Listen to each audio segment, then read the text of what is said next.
ஆதிவாராகி ஜோதி பிறை சூடி அம்மையே எழுந்து வா. யாக ரிஷியோடு பேசி அருளாட தேவியே மகிழ்ந்து வா.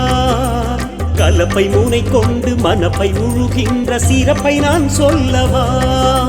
மூக்க முகம் கொண்டு வார்க்கும் அருள் காட்டும் தீர்க்க சுமங்கலியே வா.